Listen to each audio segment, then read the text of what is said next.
Hello, everyone, and welcome to this first inaugural episode of Noah's Arkology. I'm Jamin Shively, and I am honored and grateful to be joined by my Queen Melianor. Welcome. Hi, everyone.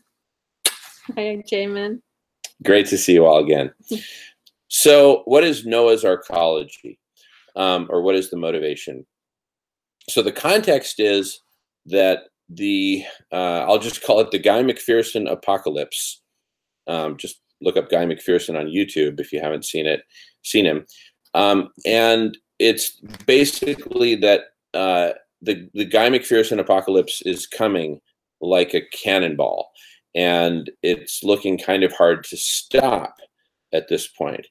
And while I still nurture some dreams of stopping the cannonball, and this actually plays into some of those dreams, as we'll get to in a little bit, I think that we also need to prepare for the worst and prepare for the Guy McPherson apocalypse. So what is the Guy McPherson apocalypse?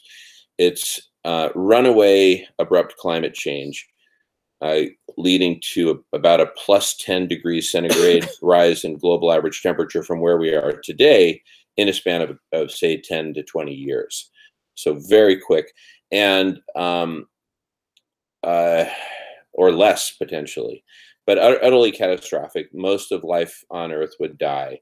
Professor Guy McPherson predicts that humanity would be extinct within a very short period of, at most, a few years. And so in preparing for the worst, we're envisioning and preparing to launch an ICO, an initial coin offering, to fund in a massive way a network of arcologies. And we've actually come up with a new word, Arkology with a K, and we might as well just show the image of what we're talking about here. So the idea of Noah's Arkology, actually we need to change that to a K, but anyway, the idea of Noah's Arkology with a K is that we build this network of arcologies all around planet Earth to fundamentally for two main purposes initially, and then many other purposes would be added on, and we can list them. But the first is to decommission all of the 440 odd nuclear power plants that plague planet Earth, because when the apocalypse happens and humanity is wiped off the face of the earth and our ability to do anything meaningful is completely neutered by this extreme weather. I mean, there might be pockets of humanity left here and there. According to Professor Guy McPherson, there'll be none at all. And that's pretty astounding.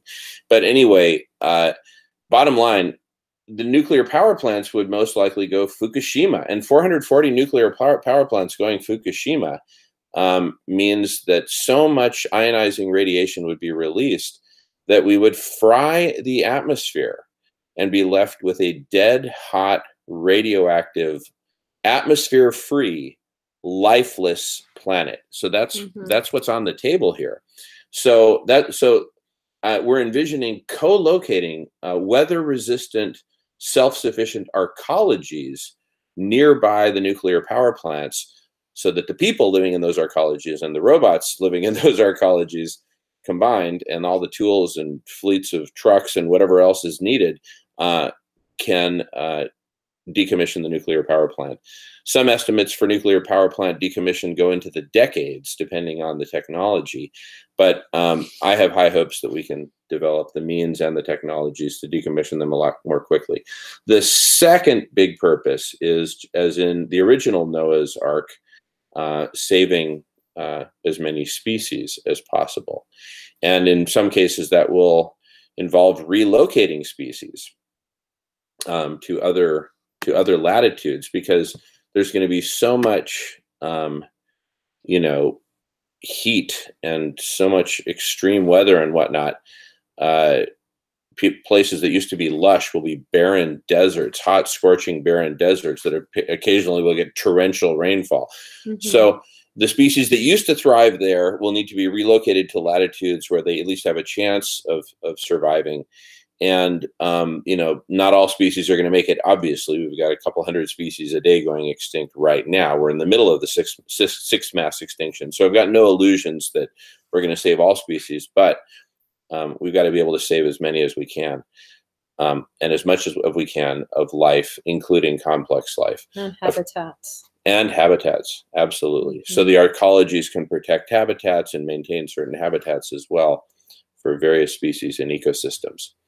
A friend of mine jokingly calls it my Save the Cockroaches campaign because, the cockroaches are an example of complex life that is very resilient and resistant to extinction. And to radiation. Interesting. Yeah, the cockroaches and scorpions. But even they may not be able to make it if if we don't get rid of the nuclear power plants. Right. But remember, I said those two things just kind of lead the list, but the list also includes cleaning up the oceans, deacidifying the oceans, perhaps cultivating forms of, what was it, kelp and other marine life. And other marine life. So, and also sequestering carbon. I mean, basically, it's humanity living to fight another millennium or million years or however long we can survive, but with a new mission, a new purpose, right? That's not about ourselves, but it's about essentially cleaning up and healing as much as we possibly can of the damage that we have caused to Mother Earth. And not all of us. I mean, notably, the First Nation people actually lived in symbiotically and holistically with Mother Nature in a way that could have gone on and on and on. So it's really, certain species, certain subsets of humanity, certain tribes. Thank you. Really, empires. I mean, because the tribes all got wiped out. I mean, we are descendants of First Nations peoples of different parts of the world, including Europe. But the empires of Europe wiped out the First Nation tribes from where we came. So we were born into captivity, as Guy McPherson likes to say. So anyway, this is basically humanity living to fight on, right? But for a much higher purpose, for a new reinvented purpose, the purpose of healing and protecting as much of life on Earth as possibly can. And so, anyway, I kind of feel like I've been blabbering on a bit. No, it was good, Jamin. Thank you. Absolutely. I'm really excited about the concept, and think that it's something that we can all imagine into and really conceive of the possibility for this, rather than trying to save all of humanity and solve all of our problems. It's something we can focus on that can, whether we all make it or not, it can help hopefully perpetuate life on the planet, certainly for the natural kingdom. And the idea of decommissioning nuclear power plants in order to maintain life on Earth is a good starting place. Yeah, and that's not to say that, and I'm not particularly attached to humanity actually surviving the process. I mean, in one possible scenario, the arcologies and humanity survive long enough to decommission most, if not all, of the nuclear power plants, and then we simply get wiped out, right? We may not even choose to go on existing. I mean, the planet may be so damaged at that point that, living in these little bubbles, like Biosphere 2, and we'll show images in a moment here of different arcologies and concepts thereof. But in other words, I'm not coming at this with any attachment or any fantasy that, oh, everything's going to be wonderful, or no, and everything, But as we've talked about in previous recordings, it's not all black or white. It's not like, oh, everyone's going to die, or, oh, it's going to be utopia. No, there's shades of gray in between. And so we're basically starting with the most basic shades of gray, the lightest shades of gray, if you will, and saying, hey, decommission nuclear, relocate and protect species and biospheres or whatever we can build. And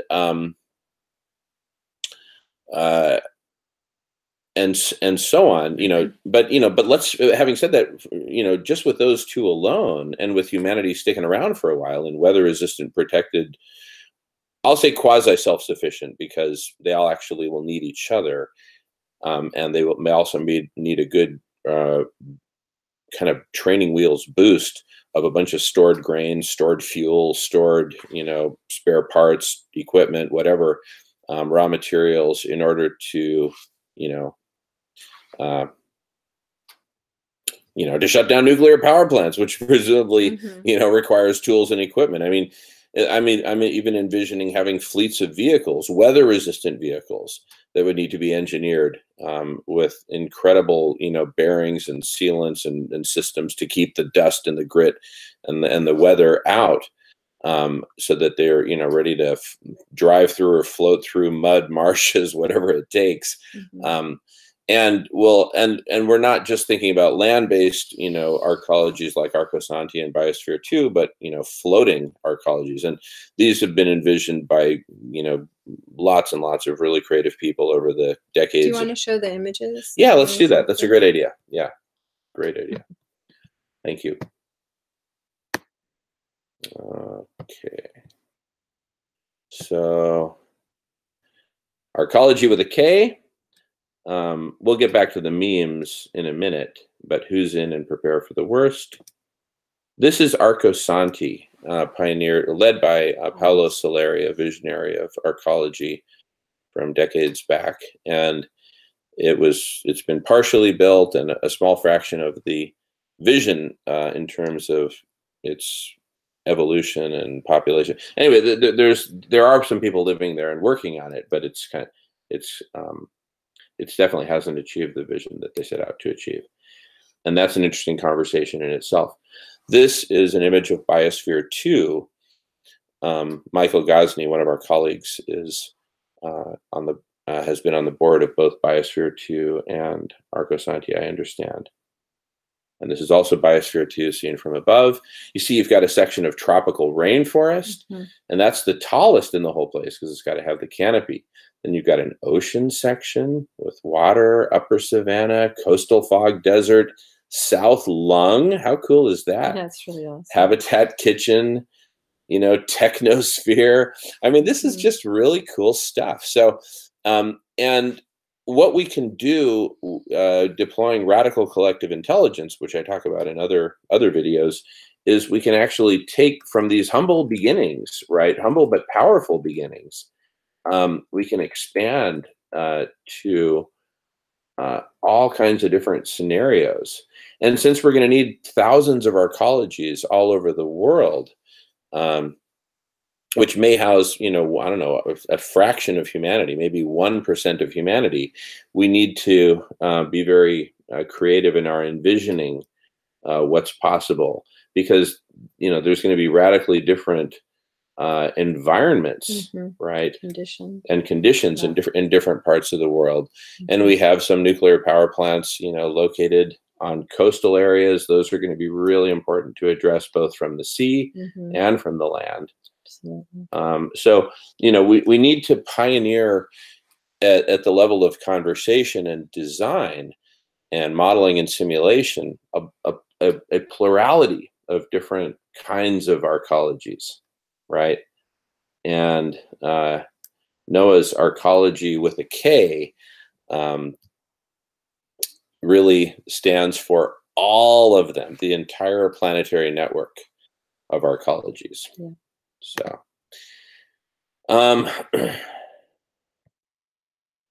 and I mentioned those memes. Who's in, right? Because look, if these, I'm just throwing a random number out there, really, of saying 1% of humanity might end up, surviving in the arcologies. That'd be like 70 million people, and let's say it was 7,000 arcologies.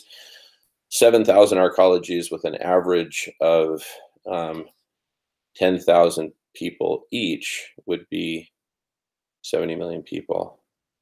Anyway, but that's just a number we're throwing out there. But it'll be order of magnitude 1% of humanity that'll survive, if that. It might be 1/10%. But whatever the number, an important question is who's in, right? Well, the first person in is Homer Simpson, right? We need people who are experts at nuclear power plants, right? Nuclear engineers, the folks who design the plants, the folks who maintain the plants, the folks who know about what to do for emergencies, et cetera, et cetera, et cetera. So we need all the Homer Simpsons, and we need all biologists, conservation biologists, ecologists, gardeners. We need farmers. We need all kinds of folks, permaculture experts. We're going to need folks who are experts in construction of structures that withstand extreme environments. So imagine, engineers in Dubai who build skyscrapers to withstand dust storms, for example. That takes some expertise. Right. So, we're going to need a whole artists, medicine people, storytellers, Aboriginal peoples, yes, First Nations peoples, zoologists. We're going to need all kinds of areas of expertise, and the collective intelligence will help us determine who we need to populate the various different arcologies with. So who's in is an important meme, right? And of course, a lot of the folks who just jump into the conversation early and say, hey, I want to be a part of this, right? I think they will greatly increase their odds of actually being in, if they want to be in. Not everyone's going to want to be in, because it's not, it's not just like a shelter, a way of survival. It's a mission, right? It could be the ultimate, James Bond mission that humanity does before it checks out, right? Shut down the evil nuclear power plants all over the world, right? And so, and we will indeed need special forces folks, many of whom will go on suicide missions, when required to. So this is not like a pretty vacation in a beautiful green arcology. We're on a lot of missions here. And I think that's really going to be one of the keys to the success. You got a bunch of rich folks building bunkers to survive whatever the heck is coming. But how inspiring is that? Well, and then what do you come up out of into once it's all happened? What's left? Yeah, exactly. After you leave your bunker. Exactly. 50 years from now. Yeah, exactly. You're going to come out to a dead, hot, radioactive, lifeless world, right? So, in fact, that's one of the mechanisms for financing this, is that the folks who do build bunkers, right, but still have a bunch of money out there in the real world that's all about to go away. Well, look, before it all goes away, why don't you invest it in Noah's Arcology?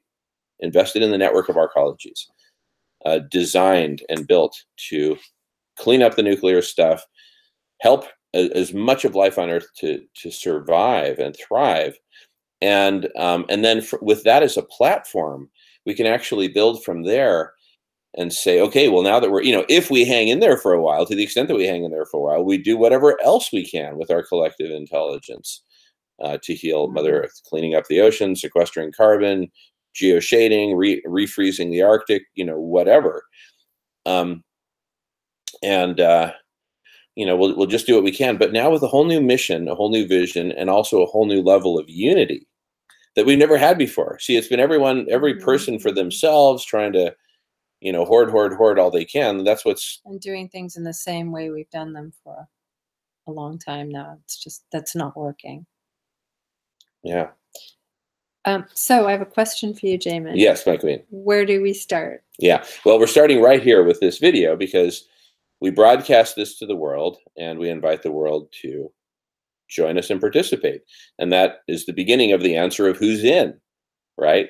So who's in on the conversation? Who's in on the concept? And so out of the community that emerges from this, we also have the slogan, prepare for the worst, right? Which is the other half of hope for the best. And we're still hoping for the best. I'm totally game for like life going on just as it is. I'm not like rooting for, the Guy McPherson apocalypse or anything like that. But we hope for the best, but we prepare for the worst. And it's just a responsible thing to do, especially with the precariousness of all these nuclear power plants and nuclear missiles and other forms of waste. That's part of the ellipses, the ... for other things that we can do. What else can we clean up? What else can we heal? What else can we save? What else can we rebuild, etc.? And now what's interesting is I started this off by saying that, it looks like the Guy McPherson apocalypse is coming. And where I was coming from was a place before we had really kind of fully baked the idea of Noah's Arkology. But now that we've conceived of Noah's Arkology and we're launching it and getting people talking about it, what's really exciting about that is that this will actually bring millions of people together to have into a conversation. First hundreds, then thousands, then tens of, but I think it'll quickly get into the millions of people who will be talking about this, because it sort of forces the issue of what are the consequences of abrupt climate change and what can we do about it, right? This is kind of the obvious thing to do, right? Whether you're a billionaire with a bunker, this is the obvious thing to invest in, or whether you're just a normal everyday person, right? And you say, and wow. We're all starting to feel it now. We absolutely, more and more. Can't deny it. Changing. It's coming. So it's coming. Yeah. What next? Exactly. So what do we do? What do we do to prepare? What do we do to prepare? So prepare for the worst. And but oddly enough, check this out. This is really an interesting twist to it, is that as millions of people come together and form a collective intelligence to co-create Noah's Arkology, and other Arkology projects that will follow, that are planetary in vision, we will suddenly have a community that's super united, really on the same page. And then, of course, the obvious question emerges: well, if we're doing all this cool stuff to build out this whole planetary network of Arkologies to do X, Y, and Z, what else can we do right now before everything collapses? So, for example, grain prices, food prices are really at an all-time low on the global markets. We can buy a bunch of grain and store it in the Arkologies. So we've got food to eat while we figure out and optimize the hydroponics, the aquaponics, agriculture in the areas surrounding the Arkology. Think that Mission to Mars movie that I think it was Matt Damon who was in it. Anyway, he built like this thing on Mars and grew potatoes and all this stuff, stuff like that, but right here on planet Earth, right? So we've got it. So how do we, buying and storing grain, buying and storing key raw materials, fuel, spare parts, vehicles, tools, all kinds of good stuff. And as we do those things, and as we really build our power as a community, as a global community, and as a movement, we can use that power to actually do some of the other obvious things that we've been talking about for a while, but we as humanity haven't quite figured out a way to get together and do, like refreezing the Arctic, cooling, like shading. like geoshading. Yeah, exactly. So growing kelp forests. Yep. To help reduce acidification of the oceans, etc. Absolutely. That's part of holistic ocean management. We've got holistic land management, some obvious things that we can do, as well as holistic atmospheric management. So there's so much that we can do.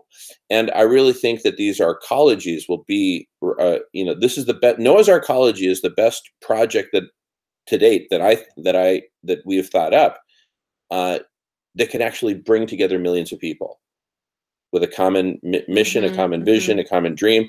Will we have debates about how many shades of gray we'll be able to accomplish? Of course. But I think the first couple are pretty darn obvious, right? Decommissioning nuclear power plants and nuclear warheads and other just absolutely atrocious contaminants. And B, saving and being sort of stewards and gardeners of species, and helping them to survive. Caretakers of the earth. Caretakers of the earth, absolutely. And one other way of looking at it is, doing for Mother Earth what she can't do for herself. Yeah. She can't clean up these nuclear power plants on her own. Right. So yeah, let's get together. Let's share our ideas. We're going to be launching howtochangetheworld.org in the next few weeks. In the meantime, I would just encourage everyone to record videos on YouTube and just put in the hashtag, hashtag Noah's Arkology with a K, no apostrophe, just NOANO, or I'll just type it. Let me just clean up the let me do the screen share and get it up so people will know what hashtag that we can use. Basically, if everyone just puts this hashtag on there, right, then we'll be able to find all the videos that people are posting on this topic. So good one. This is what to write. Just type Noah's Ark. Okay, yeah. This one. So let's do hashtag Noah's Arkology. That look right? Yeah, that's great. Hashtag Noah's Arkology. This is what to put on your videos that you post. Just post them on YouTube. And because the idea of radical collective intelligence, which howtochangetheworld.org will take the first step in terms of a systematic implementation, it's all about conversations. It's about the planetary community coming together and having conversations over that we're willing to publish publicly for the world to see.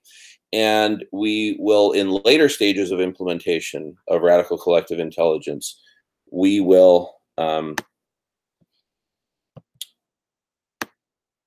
use artificial intelligence to automatically and systematically transcribe what we say into text, and then use search engines like Google, but really highly optimized for this mission, to index that which is said, map that which is indexed into taxonomies of the world's problems, of different solutions, of the different facets of Noah's Arkology, et cetera, et cetera, et cetera.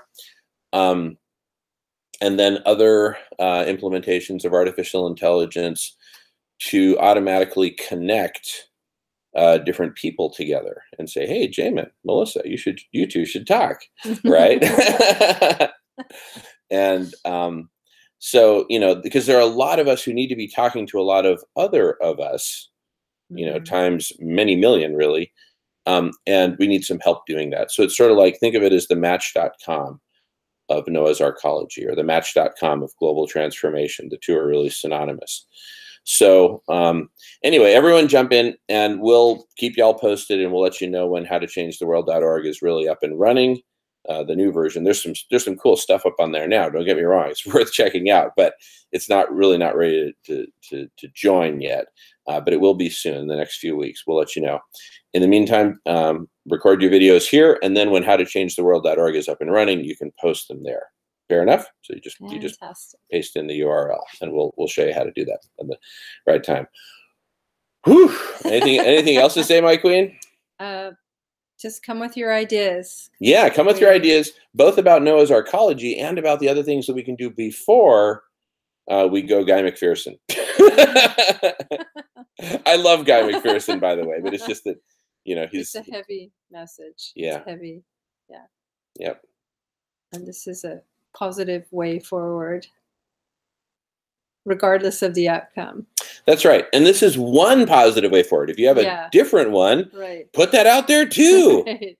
Again, hashtag Noah's Arkology with a K, no apostrophe. And, just tell us your pros, your cons, your new ideas, build off the ideas that we've presented, build off the ideas that other people present. That's part of the essence of it. And also things that are already happening around the world. Yeah, that's a great point, my queen. Please bring to the conversation on howtochangetheworld.org all the other things that are relevant, that are already happening, whether it's permaculture, cool projects happening in Biosphere 2 and Arcosanti, planting trees, seed banks, holistic land management, like what the Savory Institute is doing, kelp farms. Yeah. Now, so many cool things that are happening. But we really need to pull it all together. That's what we need to do. And we need to put it into one planetary radical collective intelligence that will enable us to really make the planetary movement out of this whole thing that it deserves to become. Awesome. All righty. Great stuff, my queen. Well, thank you so much. Thank you. And thank you all for watching. Thank you, guys. And thank you in advance for jumping into the conversation with your comments. And by the way, and when you do create a YouTube video, feel free to just post it in the comments to this one. Yeah, we'll look forward to hearing from you. Absolutely. Well, happy Friday night, everyone. And thank you all for watching. We'll see you next time. Bye for now. For now.